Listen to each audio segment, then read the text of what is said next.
Alam kong hindi laging madali. May tampuhan, may luhang hindi natin gustong ipakita. May mga sandaling tila napapagod tayo sa paulit-ulit na hindi pagkakaintindihan. Ngunit sa kabila ng lahat, andito pa rin tayo, nananatili, lumalaban, pinipiling umunawa. Ang pagmamahal ay hindi perpekto, ngunit hindi rin ito sukatan ng kung sino ang laging tama o mali. Sa pagitan ng ating mga hinaing at hinanakit, may isang bagay na hindi nagbabago, ang hangaring ayusin, ang kagustuhang manatili.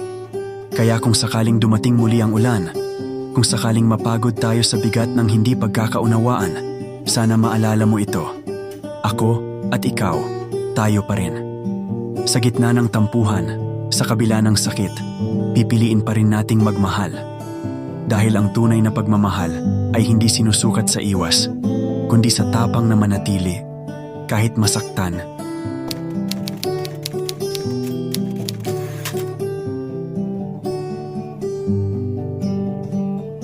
Bakit nga ba ganito? Ang pagmamahal ay laging may tampo. Mga simpleng bagay na minsan parang bagyo sa ating pagitan. Ngunit sa isang halik, tila natutunaw ang lamig at muling bumabalik ang lambing na dati nating hawak. Ganito pala ang magmahal. Hindi laging masaya. May pait, may hapdi, may luha sa gitna ng tawa. Ngunit natututo kang umunawa na ang pagmamahal ay pagbibigay, paglimot sa sarili para sa taong mahalaga sa'yo. Araw-araw, miss kita, kahit laging nariyan ka. Sa tampuhan, sa tahimik na sagutan, tila may awit na laging naghihintay ng pag-aayos.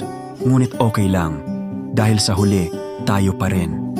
Kapag wala na ang ulan, at hanap-hanap ko ang iyong yakap, nariyan pa rin ang puso kong nagmamahal. Pagod man, sugatan man, pipiliin ka pa rin, dahil ang pagmamahal ay pagtanggap, sa kahinaan, sa kakulangan, at sa pangakong haharapin ang bukas, magkahawak kamay.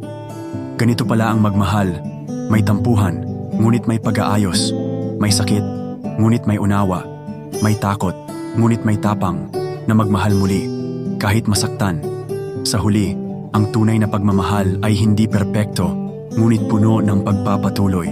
Puno ng pangako na kahit ilang ulan pa ang dumaan, ako at ikaw ang araw sa isa't isa,